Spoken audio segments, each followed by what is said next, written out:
Hello everyone.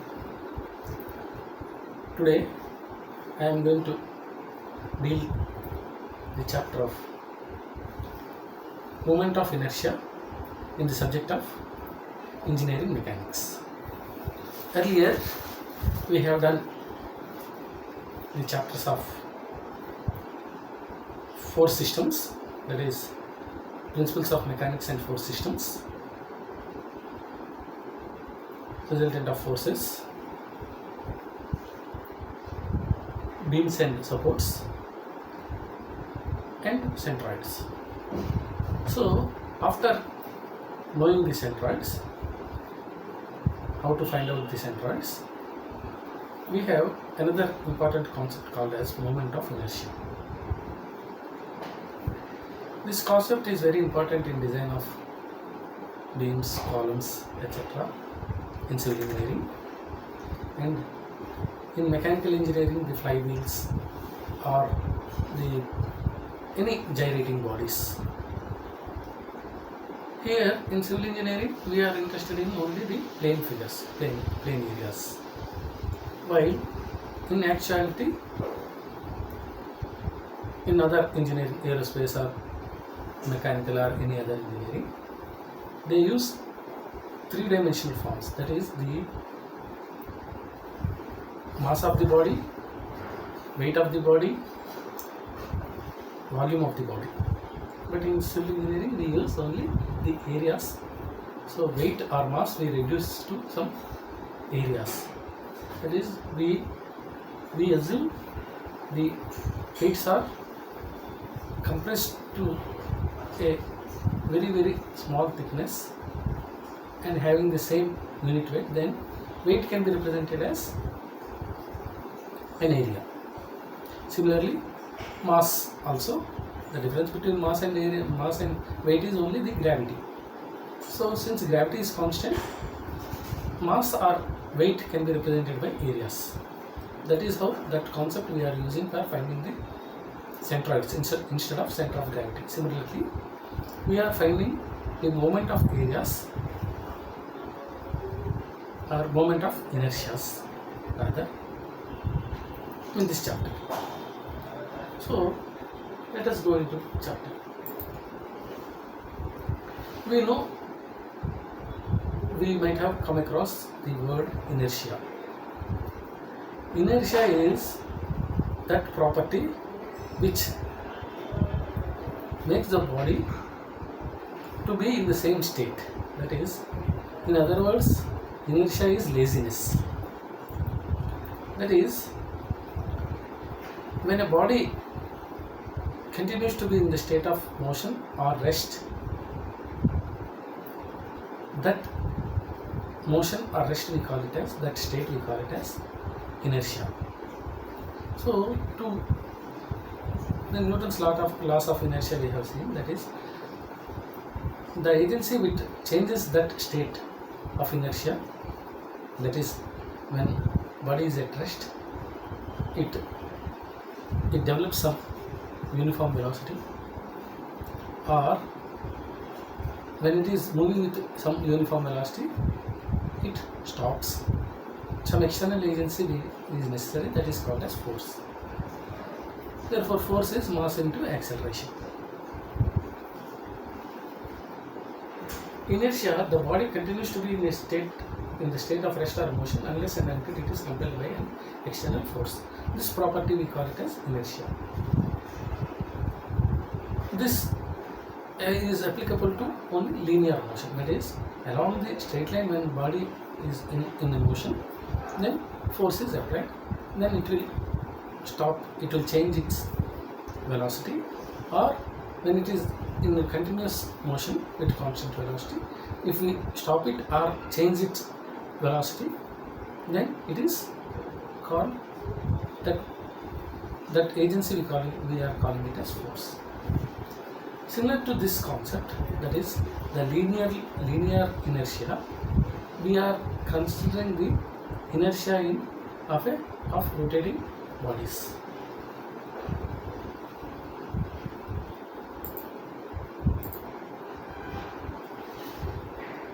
It is in our daily life we might have seen some bodies. That is, let us say this is a beam. If you want to place a beam,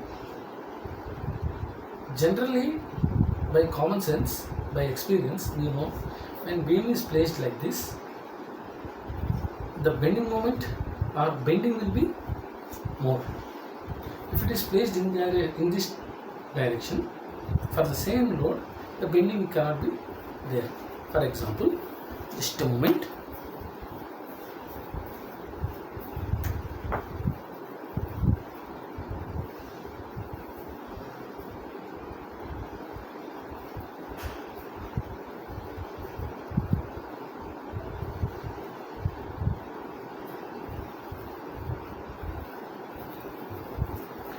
If we consider this scale, if we place it like a beam, and if we apply some weight, it is easily bent. So the bending is very easy. Suppose it is very stiff. It is not stiff. It is very easily we can bend it. Suppose if I place this scale like this and apply the same force, I am unable to bend it. The area of cross section being the same, I cannot bend this scale even I am putting more force on it.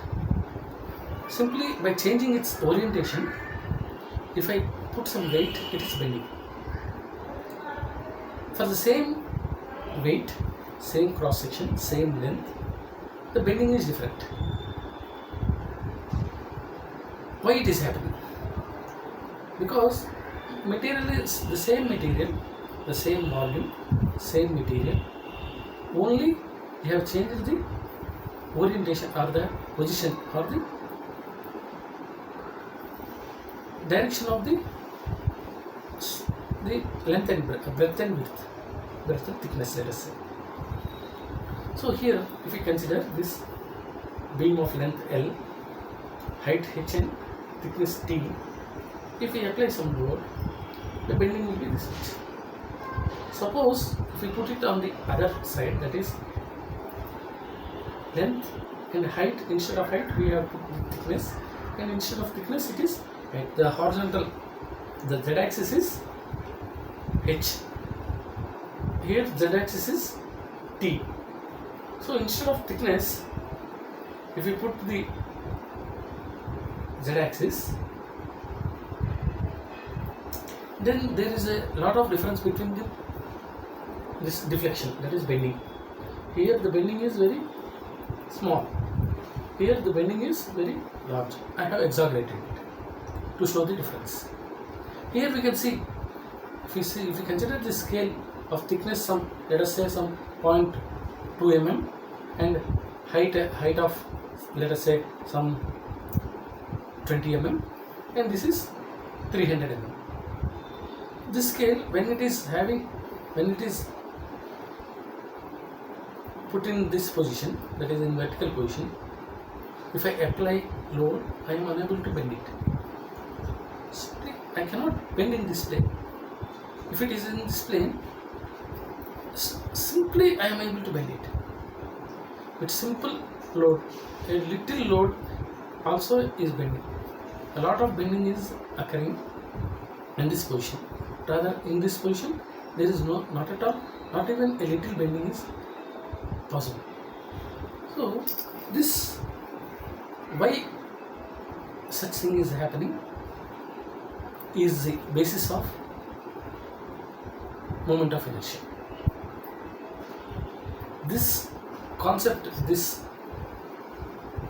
enigma of this bending, having the same length and same area, the total volume of the scale has not changed. The same length and thickness, that cross-sectional area is having the same load, but it is giving different bending by simply changing thickness into height or vice versa. So this concept has created interest in mathematicians, and they have done several experiments and several mathematical calculations, and finally they came out with a concept called as moment of inertia.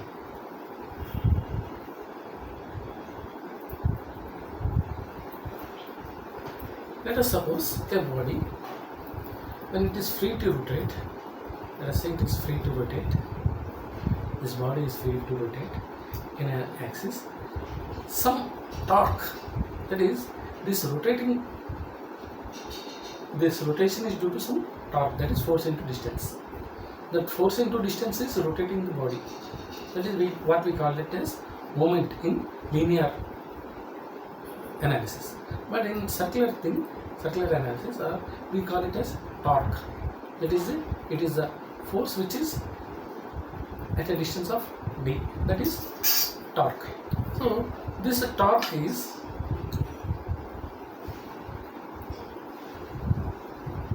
this angular momentum. This is suppose moving with some angular momentum. To change its speed or momentum, we have to apply some more torque. Initially it is zero, no momentum. So to get some angular momentum, I have to give some push. That push in an angular fashion. That is, I am applying some torque. That is, when a body is free to rotate around an axis, torque must be applied to change the angular momentum.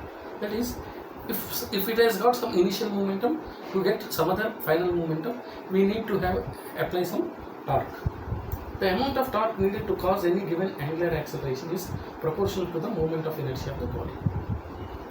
That is, the amount of torque needed to give some acceleration is proportional to the moment of inertia of the body.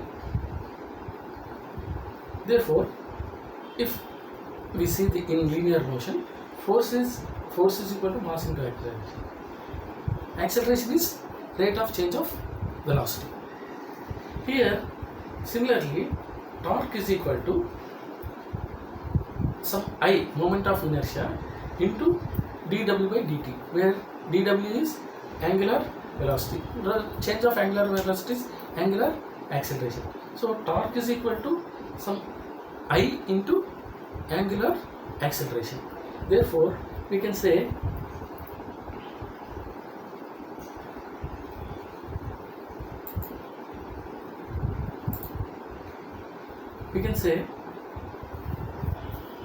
this is analogous to our force is equal to mass into acceleration. Similarly, torque is equal to moment of inertia into angular acceleration. Therefore, I is equal to torque by rate of change of angular velocity, that is dw by dt. Since torque is equal to force into distance, therefore units of torque will be equal to Newton meters. So Newton meters divided by rate of change of angular velocity. Angular velocity is radians per second. So rate of change of angular velocity is radians per second square. Therefore, I is equal to T by dw by dt. That is Newton meter by radians per second square. That is Newton meter second square plus by radians. Newton into meter into second square by radians. Here we know Newton is unit of force. Force, if we say in terms of mass into acceleration, it is Newton meter kg meter per second square. Newton we define as it is force in mass in force which is required to produce 1 kg of mass, an acceleration of 1 meter per second square. So Newton is 1 kg into 1 meter per second square, that is kg meter per second square. Therefore, we replace if we replace Newton with kg meter per second square into meter per second square divided by radians.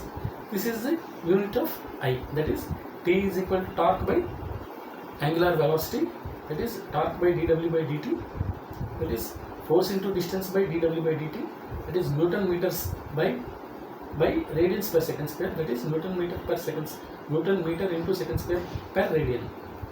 If we replace Newton with kg meter per second square, this kg meter per second square into meter per second square plus radians. This s square and s squares get cancelled, so we will be left with kg meter square per radian. So the units have become I is equal to kg meter square per radian. So radian is measure of the angular distance, that is it has no units, it is a ratio. Therefore now we can say I is equal to kg meter square. I is equal to kg meter square, that is it is nothing but mass into distance square. I is equal to mass into distance square. So moment of inertia is nothing but your mass into distance square. This is we have taken in case of a solid body, that is solid rotating body, but we are interested in the plane areas. So earlier we have seen in case of, so I is equal to mass into distance square, hence moment of inertia is mass multiplied by distance square. This is in three-dimensional concept. So since we have seen in case of centroid also, we have converted weights into areas.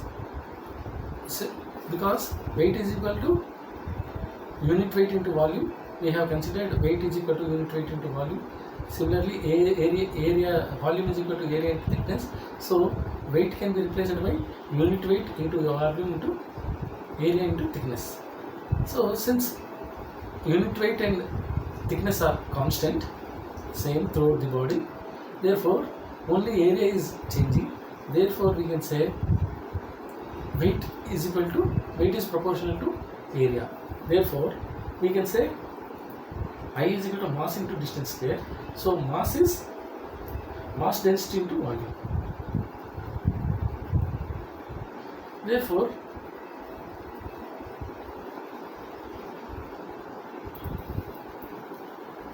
or we can write it as mass density into area into thickness. So therefore moment of inertia I is equal to area into distance square. So now we have arrived at a concept which is useful for our plane areas, that is the moment of inertia of a plane area is area into distance square. Therefore I is equal to AD square or area into distance square. We know area into distance is moment of area. We have calculated in case of centroids AY and AX, that is moment of area in x direction and moment of area in y direction, that is area into distance. So here it is now area into distance square, that is moment of area into distance. That is why we call moment of inertia as the second moment of area, that is area into distance into distance. Therefore we call it as area into distance is first moment of area, area into distance we call it as second moment of area. So this moment of inertia can be synonymously called as second moment of area. We can use any of the terms, that is we can use either second moment of area or moment of inertia. Generally moment of inertia we use, but immediately when we say moment of inertia we should think that it is second moment of area, that is area into distance, that is area into distance square. Therefore the units of moment of inertia are area. Units of area is, if meters are the units, then area is meter square into distance square is again meter into meter square. Therefore the units will be meter to the power of 4, that is linear units to the power of 4. Whatever linear units you may consider, that is inch or centimeter or millimeter or meter, whatever it is, the units will be mm4 or m to the power of 4 or inch 4 or centimeter to the power of 4, whatever it is. So depending upon the units which we are using, the moment of inertia is the units to the power of the linear units to the power of 4. Here generally in SI units we are using either millimeters or meters. Therefore we will get moments of inertia in units of meters 4 or mm4.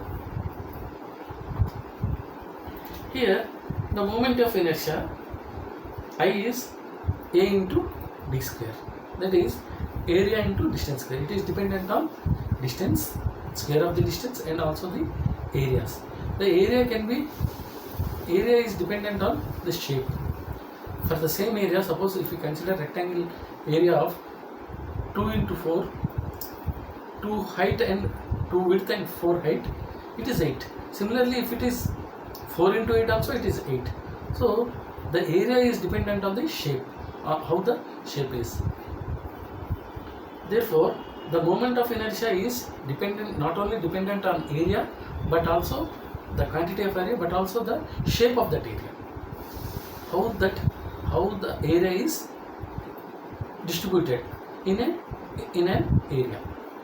Suppose the area may be a rectangular, a square, the same area, let us say 100 mm square can be 10 into 10 square, or myriad, several combinations of rectangle, that is 5 into 20, 10, 5 into 20, 20 into 5, or 40 into 2.5, or any area it can be. So the moment of inertia is dependent on the shape of that particular area. Here we have seen that when the shape is horizontal, when this cross section area is horizontal, it is bending very easily. When the same cross sectional area is vertical, we are unable to bend this scale. That means the shape is having effect on moment of inertia. So the basic concept is that to find the moment of inertia, we need area and the second moment of that area, that is area into distance. That is from any axis, the area into square of the distance will be the moment of inertia. This is the concept of moment of inertia. So let us derive the equation for a simple rectangle. We have seen in the case of centroid also, we have taken a small strip and we have taken the moment of area of that strip, and we have taken the moment of area of entire area, and to get the centroidal distance x, we have divided those moment of areas of small strips by entire area.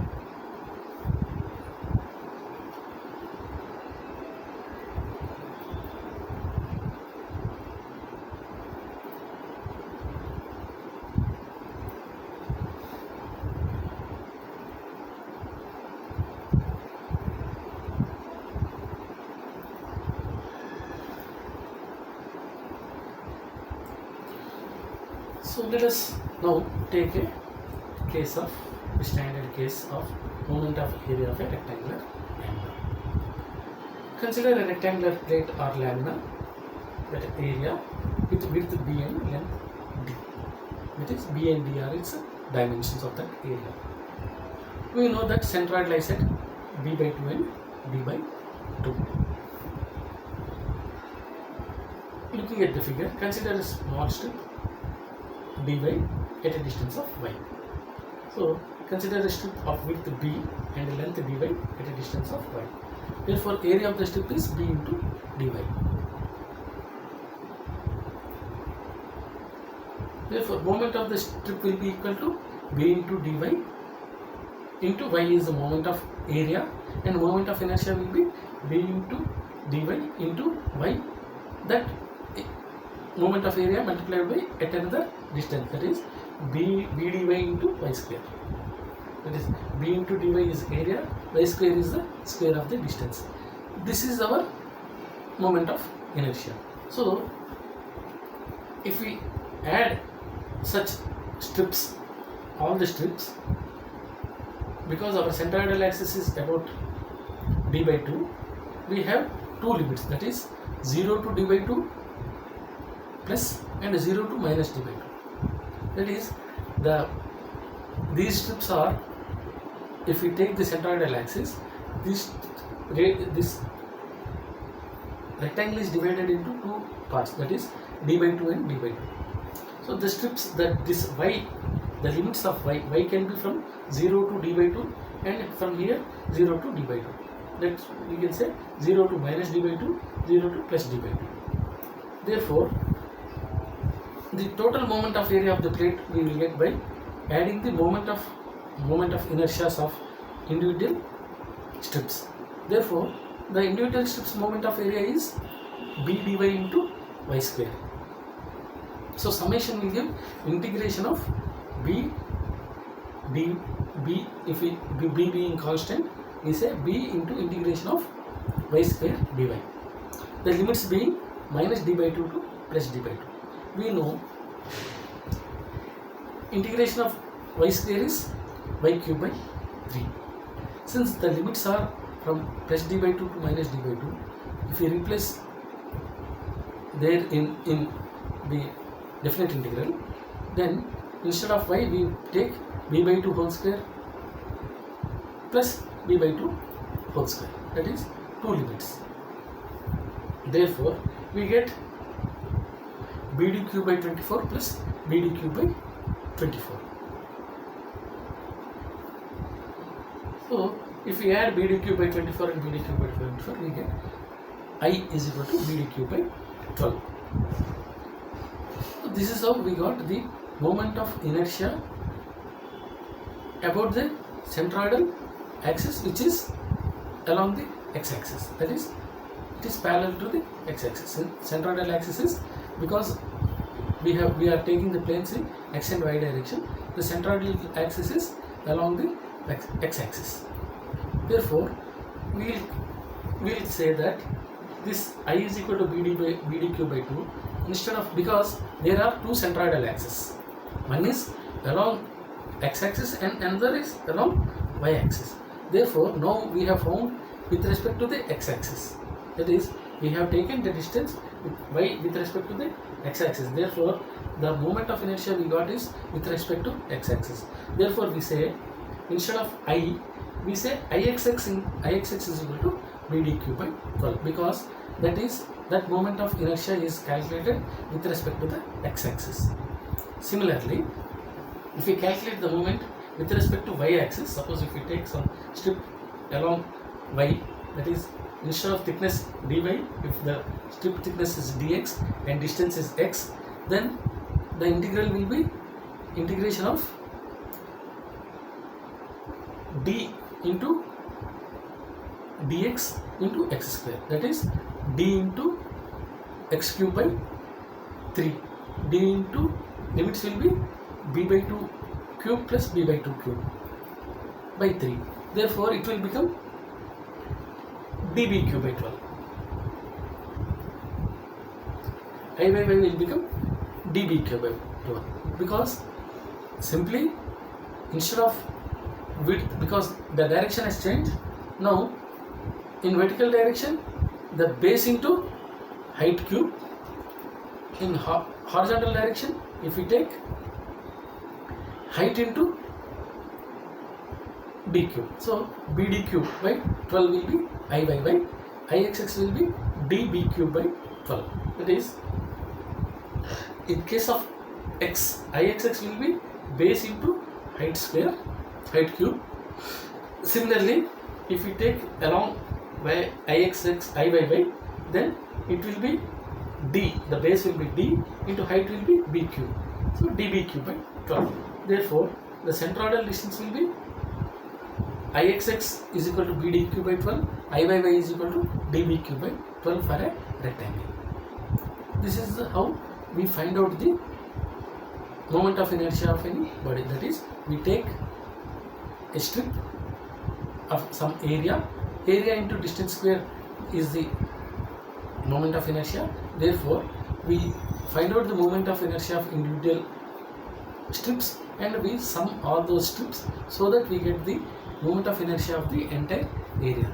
Here, in case of rectangle, we got the moment of inertia these moments of inertia we have calculated along the centroidal axis. This we should keep in mind, because along centroidal axis we have taken, that is why we have got plus b by 2 and minus b by 2 as limits.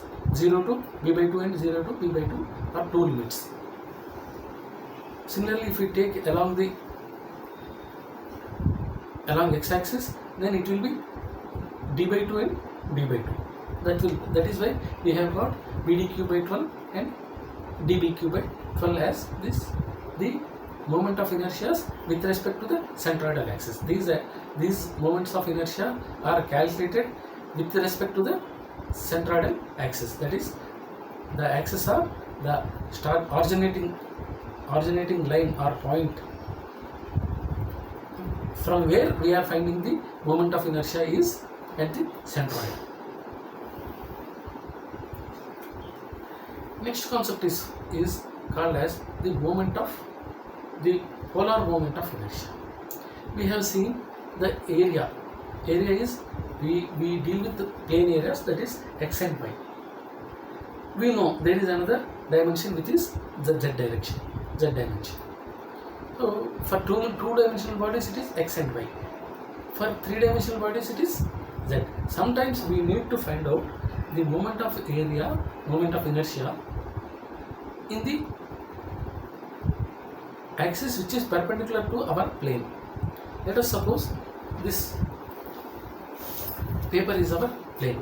Suppose if I want to find the moment of inertia in this perpendicular direction, that is along the z direction, then sometimes we need to calculate that moment of inertia in the perpendicular axis to that plane.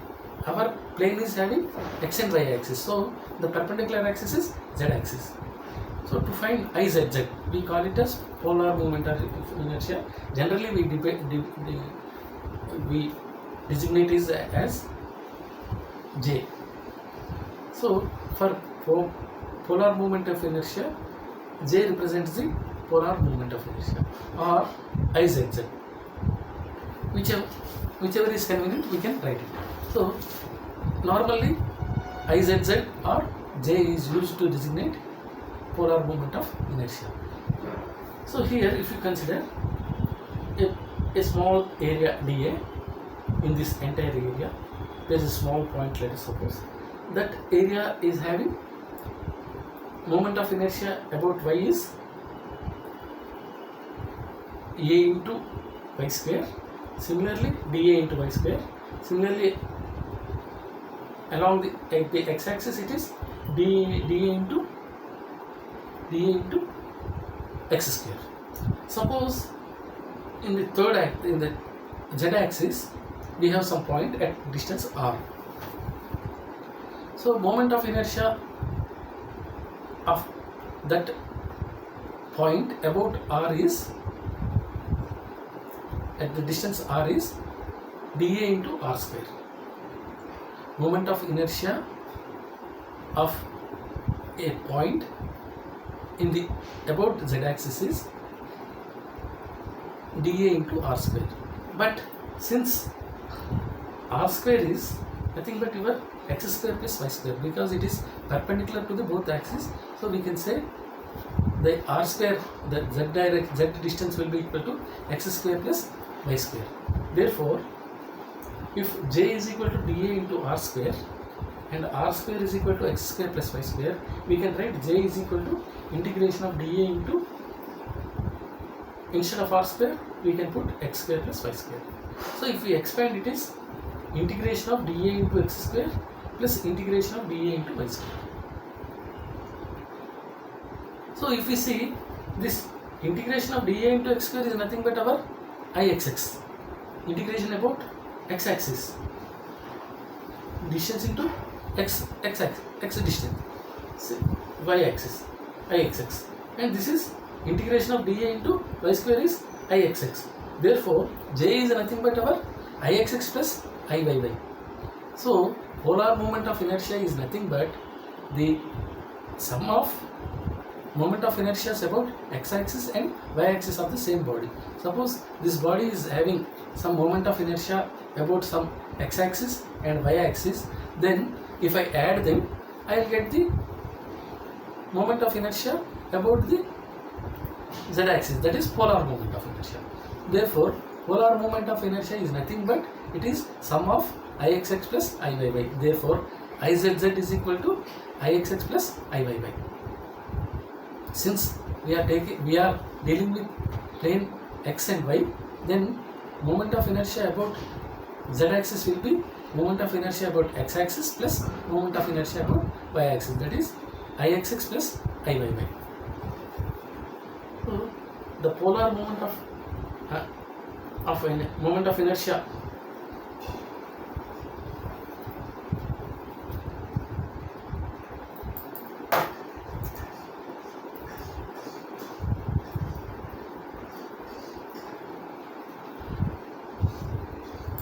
therefore the polar moment of inertia of an area about any point O is sum of the moments of inertia with respect to any two perpendicular axes through that O. It need not be x and y. Any axis O means the other two perpendicular axes are, let us say, some m and n, then Im plus Im will give you Io. Similarly, any axis, because three perpendicular axes can be in any direction, need not be horizontal and vertical, they can be tilted. Suppose three axes are like this, I can tilt it like this. They are neither vertical, it is in this direction, the other is in this direction, that is in that direction. They are in three different directions, but they are perpendicular. So moment of area about this, let us say my middle finger, and moment of area about my thumb, if I add, I will get the moment of area in the other direction, that is in z direction. So that is why they have not said that polar moment of inertia is Izz about sum of Ixx plus Iyy. It can be said that any perpendicular axis which is perpendicular to other two perpendicular axes, that is one axis, the other axis is perpendicular to it, the third axis is perpendicular in the other plane. So the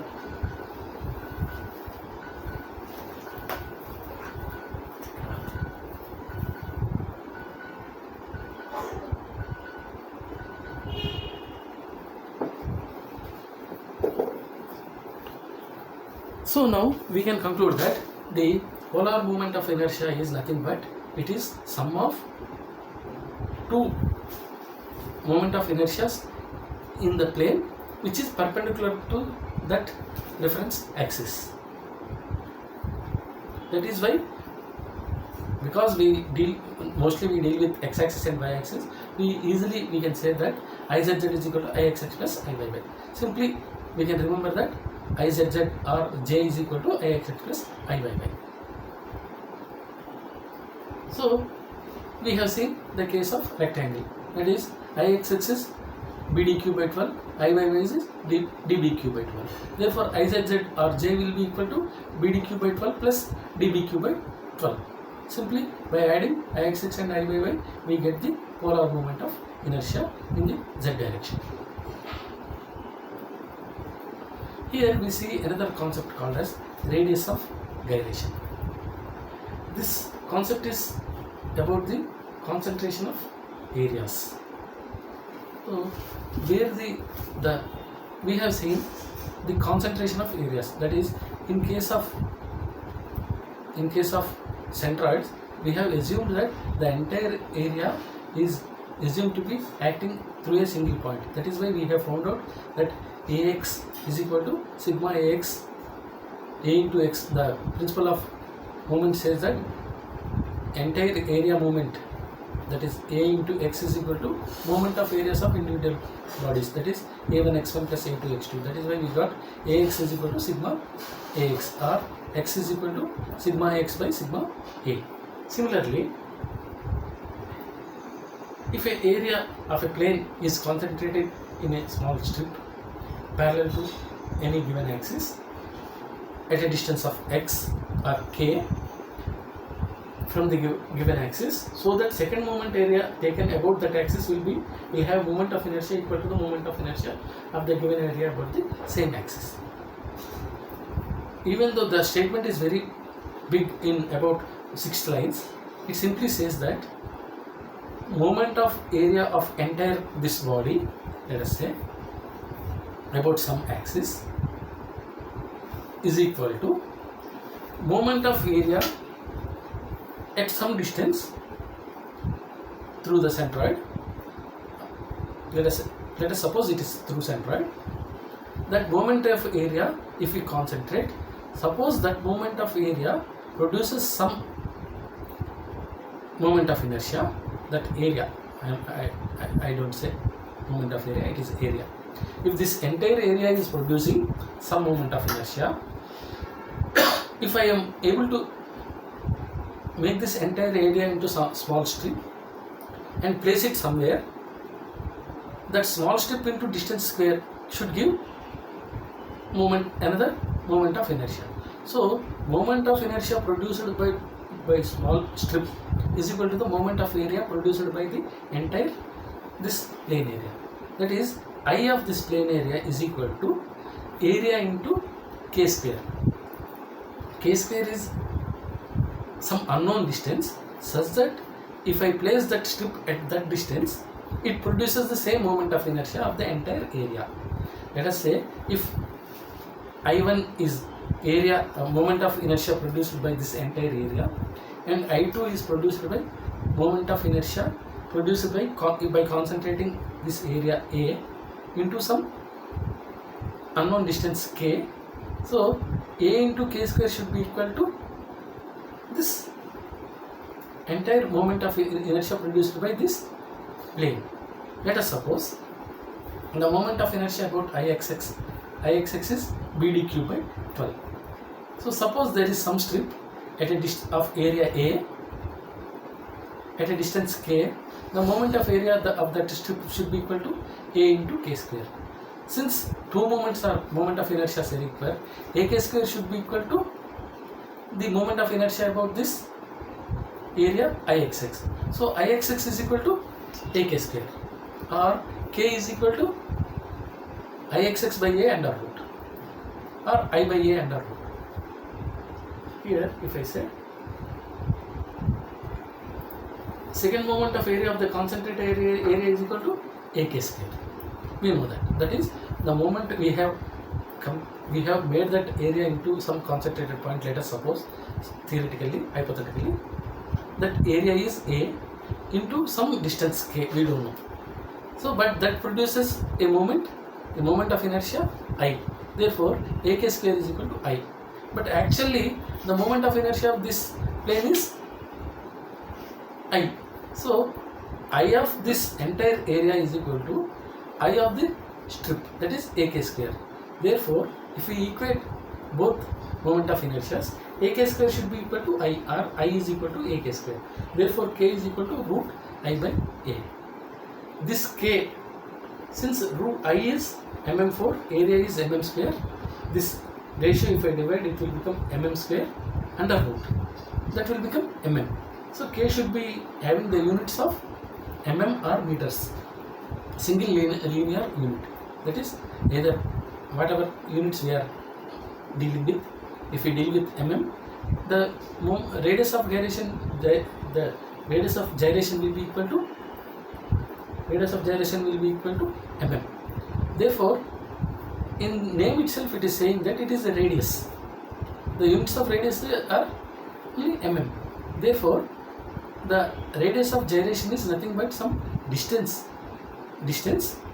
at which it produces the same moment of area as the actual moment of area of the entire body. But we have seen that it is in any direction. Suppose if you consider that distance is along some y, so that distance k will be equal to, we will say that kxx. That is why we say It is radius of gyration along xx, rxx is equal to, or kxx is equal to root ixx by a,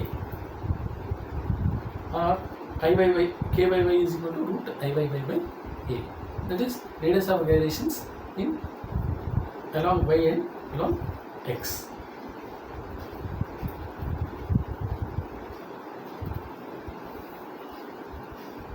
So in the next class we will be taking the concept of the theorems of moment of inertia. There are two theorems in moment of inertia. That is, for using moments of inertia, we not only need moments of inertia about the centroidal axis. Always we do not deal with only moments of inertia about the centroidal axis. We need moments of inertia with some other axis. That is sometimes perpendicular axis or sometimes parallel to this axis, that is parallel to y or parallel to x. These axes, with respect to new axis which are parallel to either x or either y, and also sometimes we need moments of inertia about the third axis, that is perpendicular axis.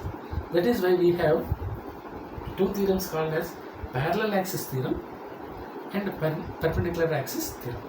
That is, if the moment of inertia we are finding about any parallel axis to either x-axis or y-axis, or perpendicular axis theorem is for finding the moment of inertia about the z-axis, that is the axis which is perpendicular to x and y, that is z-axis.